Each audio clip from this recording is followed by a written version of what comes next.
When we are coming back to building with nature, which means flexible integration of land and sea and of water in the old and new land, making use of materials and forces and interactions present in nature, taking into account existing and potential nature values and the biogeomorphology and geohydrology of coast and seabed.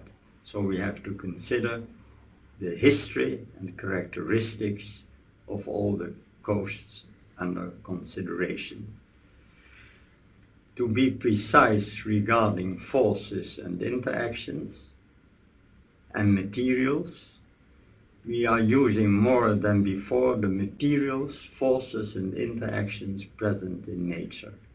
We have inorganic materials, sand from fine to coarse, including silt, clay on the one hand, gravel on the other hand. And we take into consideration organic materials, flora and fauna, because, for instance, the root system of the vegetation keeps together the sand and silt. And also included are marine organisms, worms, mollusks. They have the ability to, as it were, glue together the fine particles and help in stabilizing the wet foreshore. What are these forces, influences and interactions? There are 6 forces. To start with, tidal action, ebb and flood. Then there is wave action, specifically in the breaking zone, and swell action. And number 3 are sea currents other than tidal currents. And then there is river outflow, both as a force and as a supplier of fresh water and sediment. Furthermore, there are gravity and wind. Influences come from rain and solar radiation. And then there are 2 interactions, meaning the interaction dunes vegetation, because the root system of the vegetation keeps together the sand and silt, which can be marram grass, but it can also be mangrove. And finally, there is the complex interaction marine organisms, sand and silt, meaning micro and macro algae, seagrass, mollusks, and worms. And in addition, we have to take into account the biogeomorphology and geohydrology of coast and seabed, the characteristics of coast and seabed. Here you see the interaction flora, sand, marram grass, which we call in Holland helm, forms layers of roots. If helm is covered with sand, it forms a new layer of roots. And the same applies to Erythrenga, Junea, Bistarbergas. When we are thinking of application of mangroves, it's important to realize that they are very important in fighting coastal erosion, but furthermore they create an environment which is good for food and feed production. We can restore mangroves by creating semi-permeable barriers consisting of bamboo poles with in between willow twigs. We have the action of ebb and flood, and then we get siltation on the inner side, which is excellent for creating mangroves from existing seeds in the soil. And in this way we can restore the original mangrove coast of, for instance, the center of the island of Java. Very important is the creation of water reservoirs under the dunes. Rain is precipitating on the dunes is percolated through the sand, and it forms a freshwater reservoir under the dunes.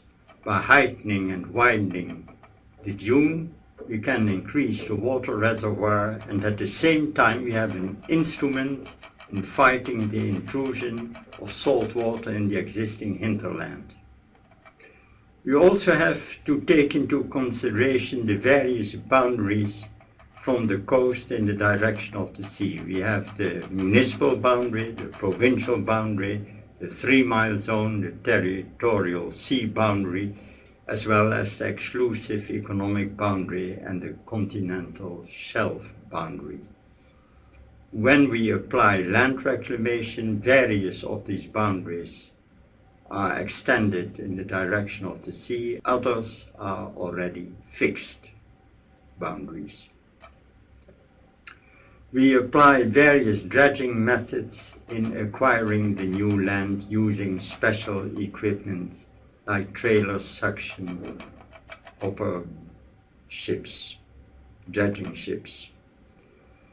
We have to consider all forms of land reclamation and coastal protection. For instance, when the dune and the beach are too small and not high enough, we can increase the width and height of dunes and beaches.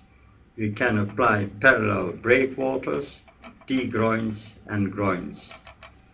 Depicted are also cross-sections. In the first one you see the heightening and widening of dune and beach, tow protection of the beach, submerged parallel breakwaters above sea level, asphalt dikes, strong solid seawall dikes and boundaries, and even caissons. When we apply tough solid seawall elements, we can introduce eco-dams and eco-dikes in which we construct and create situations in which flora and fauna can thrive. We apply various dredging ships, and here you see the scheme of land reclamation, of coastal protection, of port development, of port infrastructure, of inland ports and waterways. Here we pay special attention to environment-friendly dredging methods. Interesting is to apply dredging in alternate zones, a dredging lane, a non-dredging lane, a dredging lane, and so on. In this way, we get recolonization from the undredged areas to the dredged areas and restore the environment within 3 to 5 years.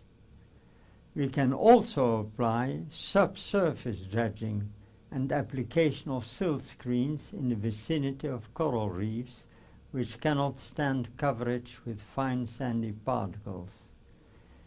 In addition, we can design special suction heads and pumping systems in which the large marine organisms can flee and in which the small marine organisms are sucked in and put overboard, in which 80% of these small organisms is not harmed.